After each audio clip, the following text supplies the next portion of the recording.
Guys, so today I'll be shopping for Bryan's food.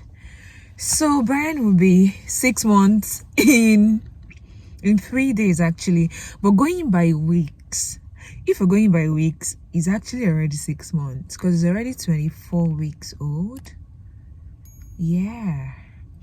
So if you want to go by weeks, he's already 6 months old. But if we're going by months, it will be 6 months in 3 days. Anyways, I'm sticking to that. I'm sticking to the fact that it will be 6 months in 3 days.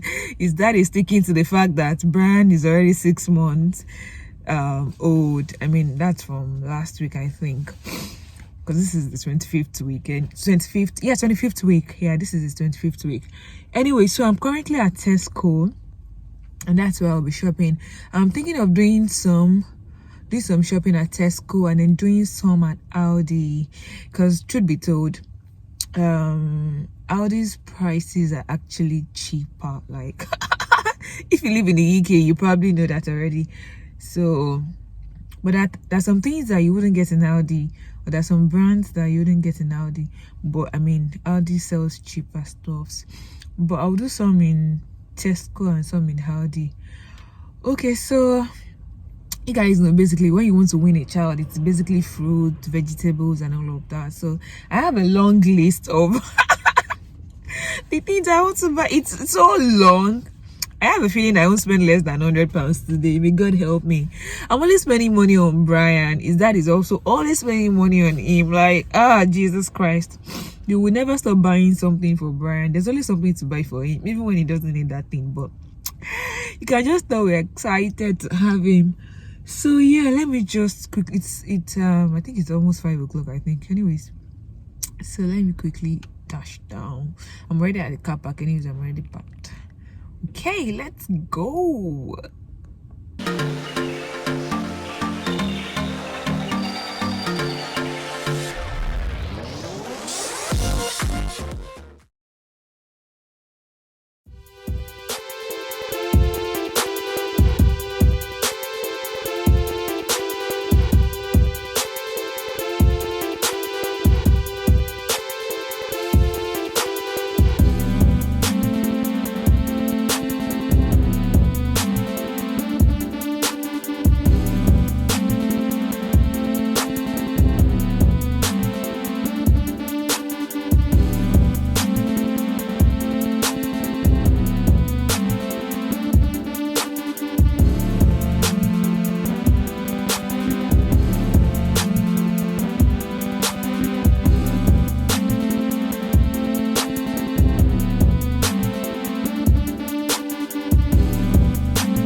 obviously it won't be I won't be adding salt to his meals for now, so I'm looking for spices that are suitable for children under 1 year. I've gone online to check, and I can find online. I could find. I actually went on NHS websites just to be sure of the suitable spices for babies. So I think I found cinnamon, cloves. What else did I find on their website? Turmeric, ginger, fennel, mint, and a host of other ones. I think I found paprika as well. I'm not so sure. I actually went to a couple of websites actually to check for spices for babies. So I will be doing, I've got nutmeg at home, I've got curry, I've got turmeric at home, I've got garlic. Yeah, I've got cinnamon as well at home. I think I have all the spices actually. Imagine, because I actually use spices anyways for cooking. But then I don't have mint spice, so I'll get mint for him. I'll get more turmeric spice as well. And I think that should be how. Then fennel, yeah, I don't have fennel seeds spice. Or even fenugreek. Did I see fenugreek online? I know I saw fennel seeds. I also saw coriander, so I'll pick coriander as well.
guys, I'm done with all of the shopping. I was able to actually show you guys few things, if not all. Actually, I was able to film for most part of the shopping. I actually didn't realize I didn't start filming immediately I entered Tesco. Like I had picked several things before I realized that I've not been filming. It's already dark.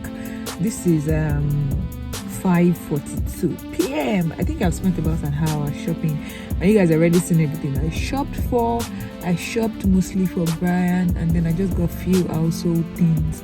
But I mean, the household things I got are probably like 3 or 4 items. Anyways, all the other items are for Bryan, and I could have actually gotten more, but you guys know that all these things expire in 2, 3, 4, 5 days at most, or almost 1 week actually. So there's no point overbuying. I know I already overbought a lot of things, but because majority of these things are actually fruits, and there are things that we also eat at home, like we eat a lot of fruits, so I decided to get loads of fruits because I know that they would not perish.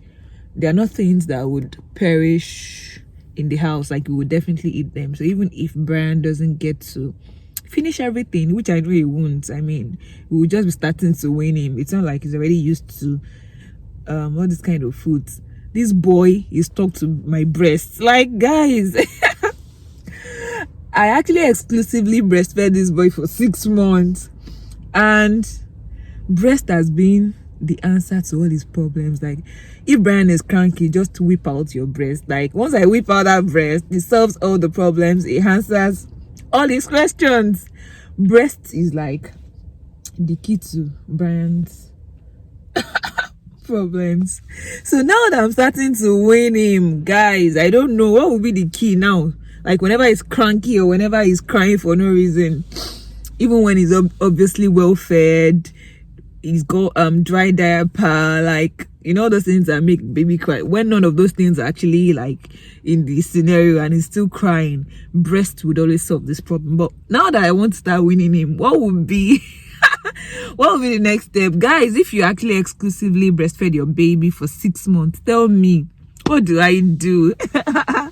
And also, yeah, so I also bought I bought Aptamil some weeks ago. Actually, guys, you can tell that I'm very, very like eager to start winning this boy.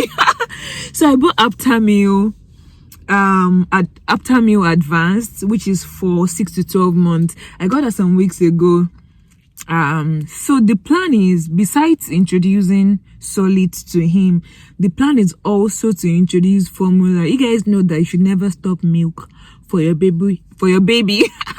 I'm actually looking at someone. I'm getting distracted. So yeah, you know that you should never stop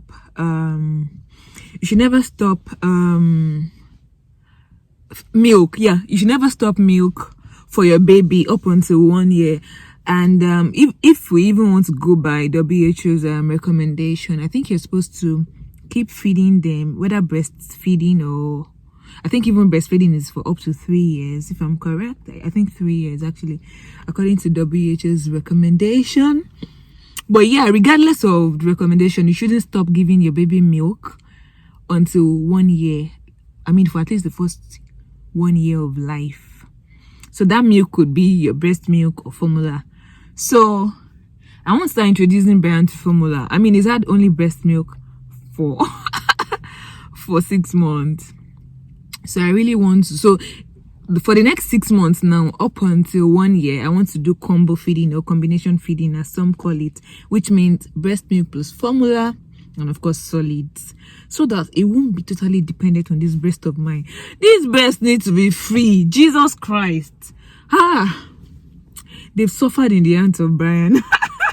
So yeah, that is my plan. I must actually say that. So we tried formula feeding him some days ago and it didn't go down well, guys. This boy can tell the difference between breast milk and formula. I don't know how. Like, how can a 6-month-old boy differentiate between breast milk and formula? Guys, anyways, this is what we have. He could tell the difference, but my husband has already like mentioned a way how, like, those times that he's extremely hungry and he has no choice, that is when we would give him formula. Like, you know, like when the baby's already like hungry, like when he wakes up hungry, like, so at that point he probably has no choice. And then rather than whipping my breasts out, would actually just formula feed him. But yeah, so that's that. Like, there's really no big deal. Bryan is doing okay, mommy is doing okay, daddy is doing okay, everybody is fine. Is actually at home. That's why I came here without Bryan. Ordinarily I would have brought him, but then again, I've been like Eleya. If you're Nigerian, you know what Eleya means. Since I had this baby, I rarely go out actually. Bobo, aka my husband, does all the shopping. But there are times that he would insist that we go out with him. Because what of us, I mean myself and Bryan, we always talk at home, except on Sundays. So Sunday is like our own day out. That is when we go out. And then after church, Baba will always drive us to Trafford Center to have fun and all of that. But besides Sundays, like, myself and Bryan, we're always home. Of course, I go for walks because, of course, I need to get the blood in my system flowing. I don't want to live a sedentary lifestyle. So plus this baby keeps me on my feet anyways. But then you guys get it. Like, I've always been a theater nurse, which means that I've always been used to being on my feet every time for minimum of 10 hours. My shift is like 10 hours. Sometimes it could go as long as 12 hours. Sometimes when I'm on call, it could be like forever. So imagine someone who has been used to standing forever, and then now I have a baby and I'm at home 24/7. So yeah, a lot of times I go for walks with Bryan. I mean, he would just be in his pram, and then we go for walks. So yeah. Oh, another good news. So because he's 6 months, we just brought out his push chair. You guys know that you use the pram for the first 6 months of life, and then when they start sitting, you can move to the push chair, as they say in the UK. I think in America they call it stroller, but you guys get the whole point. So we've cleaned his push chair. Of course, it came as a travel system, like the car seat, pram, push chair. The 3 items came as a travel system. So we have actually packed up his pram and we have brought out the push chair. Well, let me just say stroller. I don't know, push chair. It's so difficult to pronounce, isn't it? So yeah, that's it. Bryan has also started sitting, guys. He started sitting without assistance. So at 5 months, I remember my mom saying, oh, try and see if you can sit. Like, by now she starts sitting with support and all of that. So I tried that and it was actually cooperating. And now we can actually sit without support. Of course, you still have to hang around though. In fact, most times when he's sitting, we still sit with him, either in front or either in his front or at his back, just so he doesn't hit his head on something. But yeah, that's it. Any more updates? So many updates really, but that's that. Let this video not be about updates about Bryan, because a lot of things, we have new things coming up about him as per his development, as per his growth and development. Okay, he's really doing well. Like, Jesus, that guy is really growing. As per weight, he's always blowing our minds as regards to weight, despite being exclusively breastfed. Like, that was also one of my concerns. Like, oh my god, that's because I know that a lot of chubby babies are formula fed. So at first I was so worried about that, but I guess that's just a myth I've heard over and over again, that formula makes babies big, and then when they're exclusively breastfed, they are not as big as formula fed babies. But that's all lies. That's not scientific, really. Bryan has been meeting all his milestones, even as regards to weight. So, and he's such a bright boy and all of that. Guys, I need to start going home now before Bobo calls me to say, we are missing you. But this is also like a therapeutic session for me, like living home without Bryan. How I always like take like additional 5 minutes just to breathe in and breathe out, and then I'll go home. Also, I actually need to go home because I was also on my assignments. Bryan took a nap, so I had to quickly jump on my assignment, and then he woke up, I fed him, and then Bobo got back from work, and then I had to rush down to do the shopping because I would not have enough time for this shopping anymore. And I don't want Bobo to do this particular shopping for me because I'm so particular about these things I'm buying or these things I bought. I wouldn't just want to write a list for Bobo like I always do. I want to actually do it myself without Bobo, without Bryan. Okay, so that's that, guys. I'm not sure I mentioned that I also bought things to bake cake for him, 6-month birthday cake. I know I'm a vain mom. Like, who actually like who goes overboard for a baby 6-month birthday? But yeah, I'm that kind of mom. So it's not like we're doing a party. There's no party. It's just, well, there's a party at home, but the guests will just be myself, Bobo, and Bryan. You get the whole point. But I'll be baking a cake and I'll be dressing the cake for him. So I've gotten the things I'll be needing for the cake. I normally bake cakes anyway, so this is not even a big deal. Like, it's just like baking cake that we hit at home. So it's not like, the only difference between this cake and the cake that I normally bake is the fact that I'll be dressing the cake, I'll be putting icing on the cake. That is the only difference. Nothing different at all. So, but unfortunately, Bryan would not be able to eat out of his own 6-month birthday cake. But his parents, yeah, will eat the cake on his behalf. Yeah, so that's that actually. Let me start going. This is 17:52, 8 minutes to 6. And guys, let me just end this vlog here. So that's that. I will see you guys in my next vlog. The next one will probably be Bryan's 6-month birthday paparazzi, or Bryan's first meal, or something like that. Oh my god, I can already imagine Bryan spoiling his mouth once I put maybe oatmeal or something. I have a lot of recipes. I actually bought some recipe books by April Laugh, and they've been very helpful. In fact, I called out some things from the book with which I did the shopping. But I can already imagine, it. I mean, how Bryan would just be like, once I put some maybe oatmeal or something, puree, whatever it is, I can already imagine him doing like this. But I don't care, Bryan. It is time for you to get on this solid food, okay? I would also make amala for him, but just plain amala with plain ewedu without salt and all of that. You know, babies should not take salt and sugar when they are still under 1 year of age. So yeah, no sugar, no salt until 1 year. But I've got spices. I bought some spices that are suitable for babies under 1 year. Them cinnamon, turmeric, coriander, mint, oregano, nutmeg, curry. I got some spices. I already have some of them at home because I use spices anyways for our meals. But I got some specifically for Bryan. So that's that, guys. I'll see you in my next video. Bye. It's getting dark. See you guys later. Bye.